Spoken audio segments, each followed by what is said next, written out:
the one package with the water filter didn't show up, so that's where I made the decision to go with the 90 mangoes. Did you get 90 mangoes? I never actually did get my 90 mangoes, but you know, it was nice to think about anyways, because I had that 90 bucks in my pocket.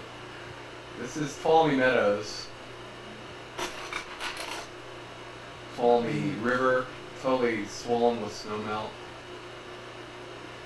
And this is the section I'm still hiking like a maniac, trying to catch up to the folks that I think are ahead of me, but little did I know they went down to Yosemite, so I passed them up. And I spent the next 3 days without seeing a single person. Wow. Once I left Tuolumne Meadows, there was one guy hiking the other direction, and he hiked past me, and he's like, have fun, and that was the last words I heard spoke for 3 days.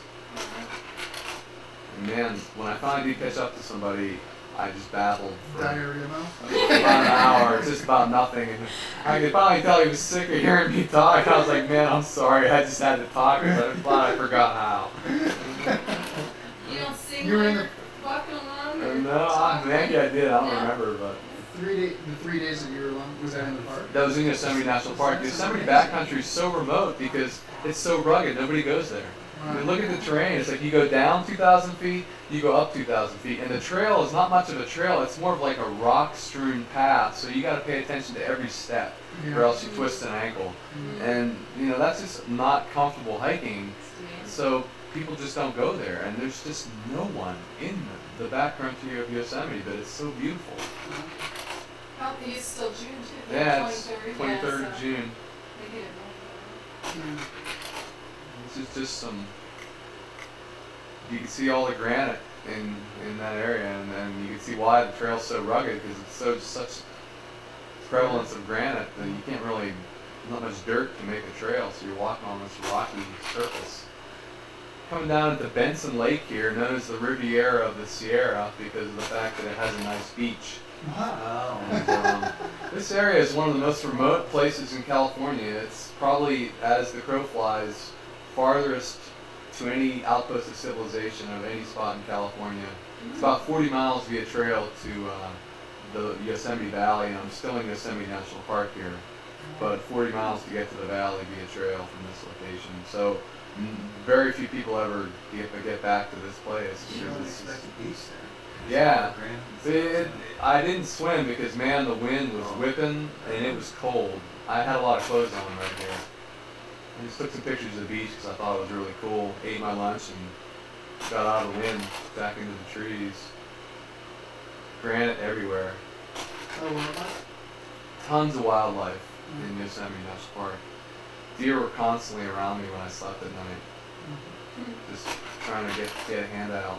Licking out as But- a salt lick. Yeah, this section it was a 150-mile section in between resupplies, and I got sick. I just carried that super heavy pack, 11 days worth of food through the Sierra, and I just like said, you know what, I didn't want to do that again because my back was hurting, and so I decided to do an experiment to see how little food I could carry.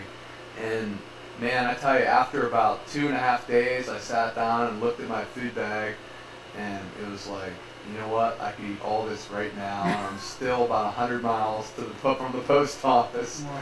So I just started to have to ration my food and just walk like a maniac until I got to the next post office. And you know, I wasn't running into anyone, so there was nothing to do but walk. And this is a really interesting picture. It's at about mile 1,000. And the reason it's interesting is because suddenly, abruptly, the granite stops.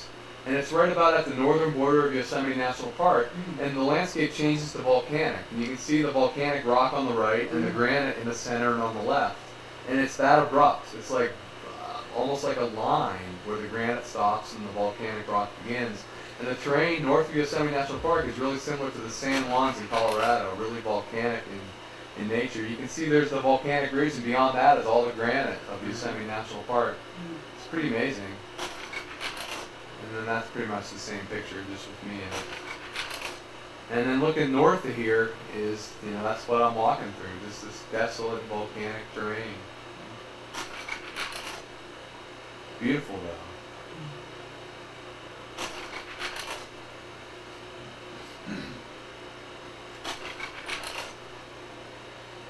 The sand or screen? It's volcanic scree, basically. Ooh. Definitely tore up your shoes, that's for sure. And that's looking back towards Yosemite there. If you look close, you can see Banner and Ritter on the horizon there, so you kind of get a sense of, you know, how big Yosemite National Park is. That's looking north. The Sierra's definitely mellowing out a bit, but there's still some big mountains to come before we get into the Northern California tree landscapes. Still walking like a maniac, trying to catch up to people. Still haven't seen a soul. At this point, I'm starting to go a little crazy. That was a self-timer picture. That was a pretty shot. Yeah, that was like, it rained for the next few days and actually snowed a bit. This was in late June too, and we're only at about 7,000 feet, so it's pretty amazing that we got snow at that elevation at that time of year. But it was really, really cold for the next 2 days. And I was out of food, so it was kind of a rough, this was a rough period, man. I was by myself, I was out of food, and I was cold. How far are the beach on the next Yeah, it was probably about, at this point, 50 miles from the post office. Wow. And I was pretty low on, I mean, I was, you know, I could have eaten everything in my pack easily, and at that any moment, right here. And you also don't know when you'll run into somebody. No. So it's Although, kind of like this unknown thing. Yeah. How long might I be Yeah, out? I'm like, am I going to walk the rest of this trail alone? But I actually, at this point, I had run into somebody, Mike from Seattle, and he's the one that took this picture. And we ended up walking together to the next post office, so at least I had some moral support. And he actually gave me some nuts. He was carrying some nuts, and he found out my food predicament, and he was like, hey man, I got more food than I need, here, take some of these. So that's Mike right there. He'd never backpacked in his life, and he just one day decided to go hike the PCT. Was he a little bit heavier? He's definitely heavier, yeah. Pretty amazing first backpack, though, I have to say. It's beautiful flower fields, and tree line's at like 8,000 feet here, you know. And whereas in the Sierra it was at 11,000, so the landscape's changed pretty dramatically. There's Mike. And some other PCT hikers we ran into as well, Pamela and Eric, a couple from Vancouver tunnels, that I'd walk past most of those people because I met off the trail or what, so. And here we are tonight. I was pretty happy in this picture because I just pigged out. This place had a really good produce section. And We dropped off our buddy up here. Is this right above the southern tip of Lake Tahoe? yeah, it's in Desolation Peaks Wilderness. Yeah. Oahu Lake, or Really big, Aloha Lake. big lake there. Big stretch on this area that's dropped in there. This is coming up to a really pretty location at a pass. Miles from here. Yeah, we're almost at the I-80 corridor here. And we all went down to, there's Pamela. We're eating, these people just basically were hanging out at the road crossing waiting for PCT hikers to feed them. They hiked the trail the previous year, and this happened a lot. And people would just, yeah. Yeah, you were psyched. That story you said I about was this way psyched. that you were sleeping and also. Yes. That was in the desert.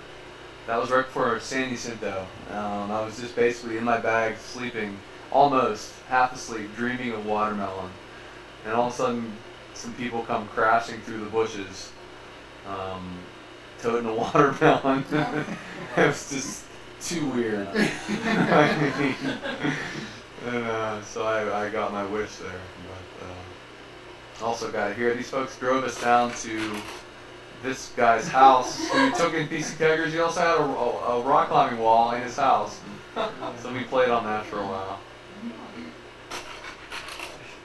This is the poor fellow who I inspired to get rid of his filter. We walked together for about 300 miles, and I was pretty much able to completely brainwash him into thinking that he too could ignore the water situation.